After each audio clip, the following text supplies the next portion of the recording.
Saint اجلاس آج ہوگا۔ اجلاس میں 14 نکاتی ایجنڈے کے تحت اہم معاملات زیر بحث آئیں گے۔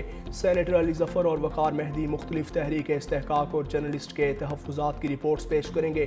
سینیٹر سلیم مانوی والا انکم ٹیکس تیسری ترامیم بل 2025 پر کمیٹی کی سفارشات پیش کریں گے۔ وزیر قانون اعظم نذیر طارڑ نیشنل کمیشن برائے انسانی حقوق ترمیمی بل 2025 پیش کریں گے، جبکہ سینیٹر جان محمد، دنیش کمار اور شہادت اوان تنخواہوں میں مذہبی تبدیلی اور سینٹ قواعد میں ترمیم پر توجہ دلاؤ نوٹس اور تحریکیں پیش کریں گے۔ اڈیالہ جیل میں بانی پی ٹی آئی سے سیاسی رہنماؤں کی ملاقات کا دن۔ وزیر اعلیٰ کے پی سہیل آفریدی آج دوبارہ بانی پی ٹی آئی سے ملاقات کے لیے آئیں گے۔ رکن قومی اسمبلی شاہد خٹک، صوبائی وزیر شفقت ایاز، ایم پی اے عاصم خان، ریاض خان اور ارشد ایوب بھی ملاقات کریں گے۔ تحریک انصاف نے گزشتہ روز 6 پارٹی رہنماؤں کی فہرست جیل حکام کو بھجوائی تھی۔ جیل کے اطراف 5 راستوں پر سیکیورٹی پیکٹس، دھاگل، گور کھپور اور فیکٹری ناکے پر اینٹی رائڈز گیٹسز نصب، فول پروف سیکیورٹی انتظامات جاری۔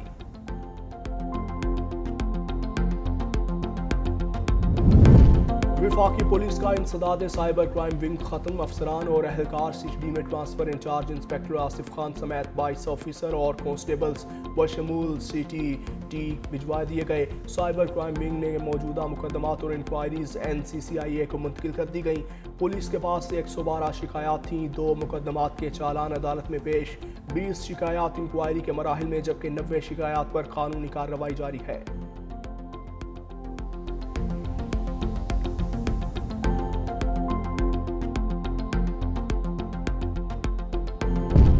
اور پنجاب حکومت نے کسٹم سے متعلق صنعت کاروں کے تحفظات دور کرنے کے لیے کمیٹی تشکیل دے دی۔ کمیٹی میں کسٹمز کلیکٹر ویسٹ چیئرمین کی حیثیت سے کام کریں گے۔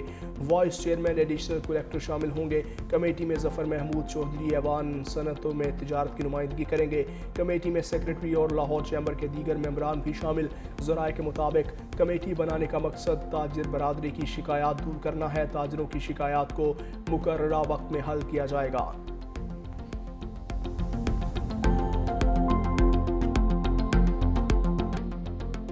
وفاقی وزیر خزانہ محمد اورنگزیب کی زیر صدارت 11ویں نیشنل فائنانس کمیشن کا اجلاس اسلام آباد میں جاری۔ 2 صوبوں کے وزرائے اعلیٰ شریک سرفراز بگٹی اور مریم نواز کی اجلاس میں عدم شرکت۔ اجلاس میں دہشت گردی کے خلاف جنگ کے فنڈز 1 سے بڑھا کر 3% کرنے کی تجویز، ٹیکس ریونیو، سماجی شعبے کی ترقی، ماحولیات کو اہمیت دیے جانے کا امکان، این ایف سی میں آبادی کے تناسب سے حصہ کم کرنے کی بھی تجویز شامل، ٹیکس محاصل، تعلیم، صحت، سماجی اور ماحولیاتی شعبے کی بنیاد پر تقسیم کرنے کی تجویز، محاصل کی تقسیم کے نئے فارمولے پر سندھ کے تحفظات، این ایف سی میں سندھ حکومت اپنے تحفظات اور کے پی حکومت مطالبات پیش کرے گی۔ صوبہ Khyber Pakhtunkhwa N F C میں حصہ بڑھانے کو خواہاں۔ موجودہ این ایف سی میں قابل تقسیم محاصل میں صوبوں کا حصہ 57.5% ہے۔ پاکستان اور کرغزستان کے درمیان تعلقات میں نیا دور۔ اسلام آباد میں پاکستان اور کرغزستان کے درمیان مختلف شعبوں میں معاہدوں اور مفاہمتی یادداشتوں کا تبادلہ۔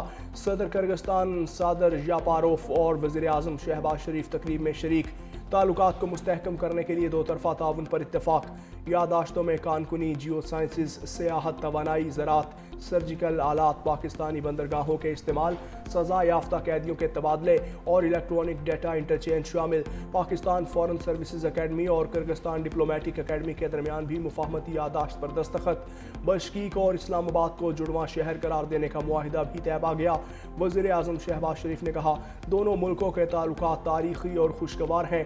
دورہ مختلف شعبوں میں تعاون کو نئی جہت دینے کے لیے اہم ہے۔ صدر ژاپاروف نے پاکستان کو جنوبی ایشیا میں اہم شراکت دار قرار دیتے ہوئے تعلیم، سائنس، تجارت، توانائی اور دہشت گردی کے خاتمے میں تعاون پر زور دیا۔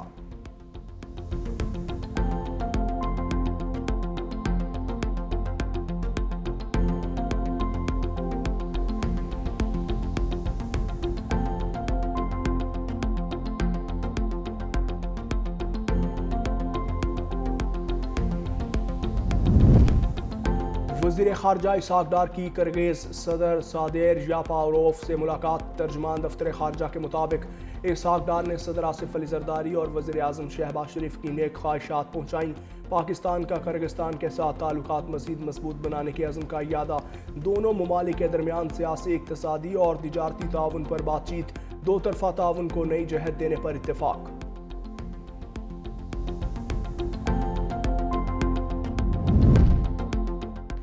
امریکہ میں گرفتار شہری پاکستانی نہیں افغانی ہے، ترجمان دفتر خارجہ طاہر اندرابی کہتے ہیں۔ لقمان خان بطور مہاجر پاکستان میں کچھ عرصہ رہا، افغان شہری نے بیشتر زندگی امریکہ میں گزاری ہے۔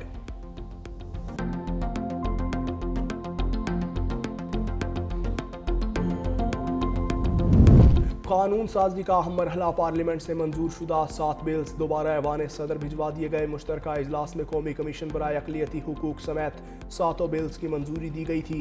صدر نے پہلے اعتراضات کے 7 بلز واپس بھیجے تھے۔ پارلیمنٹ نے ترامیم کے ذریعے تمام اعتراضات دور کر دیے۔ ایوان صدر کو بھیجے گئے بلز اسپیکر قومی اسمبلی سردار ایاز صادق کے دستخطوں سے ارسال کیے گئے۔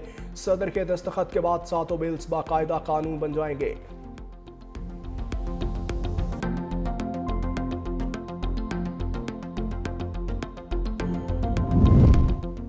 گندگی پھیلانے والوں کو جرمانہ اور سزا ہوگا۔ پنجاب میں پہلی مرتبہ اتوار کے روز بھی صفائی کے لیے عملہ تعینات کرنے کا فیصلہ۔ وزیر اعلیٰ پنجاب مریم نواز کی زیر صدارت اجلاس، کہا پنجاب میں روڈز پر کوڑا کرکٹ پھیلانے والا 15 دن کے بعد قانون کی گرفت میں ہوگا۔ پنجاب میں اب کوڑے کرکٹ سے بھی انرجی پیدا کی جائے گی۔ روایتی جھاڑو کی بجائے ستھرا پنجاب کے لیے جدید میکینیکل سویپر استعمال کرنے پر اتفاق۔ وزیر اعلیٰ پنجاب مریم نواز نے ویسٹ ٹو ویلیو پروجیکٹ کے لیے وسط جنوری تک جامع پلان طلب کر لیا۔ وزیر اعلیٰ مریم نواز شریف نے ستھرا پنجاب کی گاڑیوں کو الیکٹرک وہیکل متعارف کروانے کا حکم دیا۔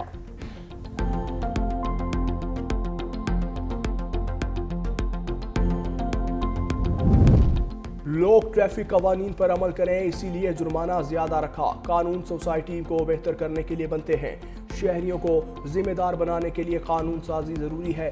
Chief justice Lahore high court justice Aliya Neelam کے ریمارکس۔ موٹر وہیکل آرڈیننس میں ترامیم کے خلاف درخواست پر سماعت، کہا کم عمر بچوں موٹر سائیکل تیز رفتاری سے چلاتے ہیں، والدین بھی ذمہ داری کا مظاہرہ نہیں کرتے۔ آپ نے دیکھا راولپنڈی میں کیا ہوا، حادثے میں 2 خواتین جان سے گئیں، عدالت نے درخواست ناقابل سماعت قرار دے کر مسترد کر دی۔ کہا حکومت نے قانون بنا دیا، اس پر عمل کریں۔ آپ قانون پر عمل درآمد کی بجائے قانون ختم کروانے آ گئے۔